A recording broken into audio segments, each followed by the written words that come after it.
Great seeing you here again. My name is Luc de Kuster, founder of the Kuster Academy, and in this video I talk about the Agile Practice Guide, Organizational Considerations for Project Agility.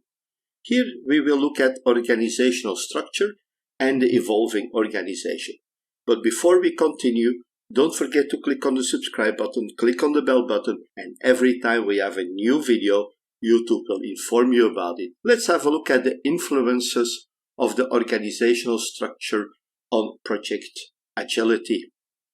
The first element is about geography. When we look at geographically distributed projects and organizations, they have additional challenges. People are not at the same spot. The way to communicate is a lot more complicated than in co-located projects. Now, Agile, when we look at the classical approach, there are problems to resolve, but with an Agile approach, there are different ways how we can encourage collaboration and dialogue. We can do the same things like stand-ups even when you are distributed around the world. In other projects, this is not always so easy, but with Agile projects, there are a lot of tools that can help us to deal with this. When we have functionalized structures, well, we know that from classical project management, we can have organizational structures going from a full functional structure to a projectized structure over a matrix structure. And we know basically that when a project manager is working in a functional organization, that they don't have the real authority, and it's very difficult to deal with all kinds of issues. On the other hand, when we have a projectized structure, the project manager has a lot more power, and it's very, very important to understand in which organization you are operating. Now, when you're closer to a functional structure, there will be a higher resistance to adopt Agile approaches, because in Agile approaches, you need that dedicated team. The people in the functional organization will lose control about the team members. When we are closer to a matrix or a projectized organization, they will be more open to adopt Agile project management. When we look at the size of the project deliverable, well, here we have to look at the effect. When we have a very large project deliverable, it will take a long time to create it, to get the value of it. Now, when we look at this element, what we can do is to reduce the size of the project deliverables, which means that we can hand them over a lot faster, we can review them, we can adjust them if necessary, and we create value a lot faster. When we have a very big deliverable that has to be delivered or completed as a whole, it takes a longer time before we can have the value, before we can even monetize it. When we look at people allocation, we have to look at the team and the people. When we have people working on Agile teams, it's important that they are 100% available for the project, because it generates success, it guarantees the creation of value. Organizations should be aware that in order to create value, the team members should be dedicated to the Agile team, and each department should fully allocate resources for the duration of the project. It's very important that the people understand that this is one of the major drivers of creation of value. When the people are not allocated 100% of their time to the project, it will lead to a reduction of output of the team, efficiency of the team, and the velocity of the team will be lower.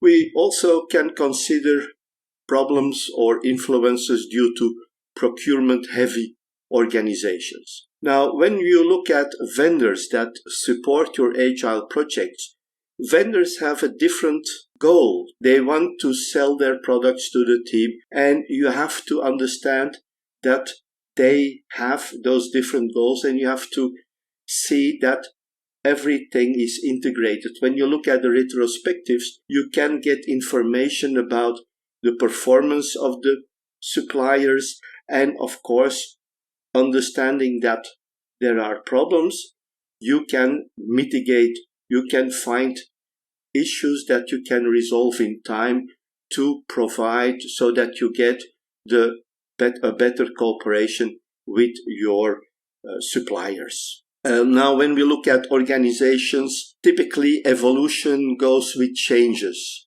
People don't like change, and when you've been in an organization, like I was a long time, it was reorganization after reorganization. The people you already congratulated to the new reorganization. People don't like changes, and when those changes are not done properly, people can panic or feel frustrated, may leave the company, and so on. Now, when we want the organization to change, we want to change the operation, and typically people want to do it or used to be doing it as a big bang. They did it immediately, everything changed from one day to the other, but it's better to do it in increments. It would be the same like completing an agile project. The proposed changes or improvements can be little experiment or experiments that will be evaluated related to their effectiveness. All identified changes can be part or should be part of a ranked backlog, and the progress of them can be shown on a Kanban board.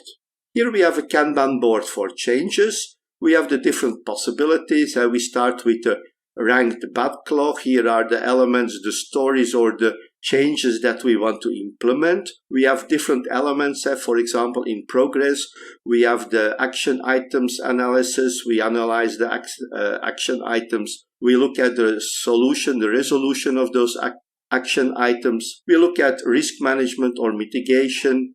There may be elements where we still need some decision to be made. There may be some changes that are stuck for some reason. And finally, we have all the changes that have been done, that have been completed. So this is the way to use or to deal with change as if it is another agile project. We do it with increments. We do it step by step, and we have the possibility to re-evaluate and to readjust. And the organization will see the changes step by step. The people will see how it improves the organization, hopefully, and they will be getting better, or let's say they will adjust to this easier. So this was the presentation about the organization and changes. Don't forget to click on the subscribe button, click on the bell button, and every time we have a new video, YouTube will inform you about it. Thank you very much, and I'm looking forward to seeing you in our new videos. Bye bye.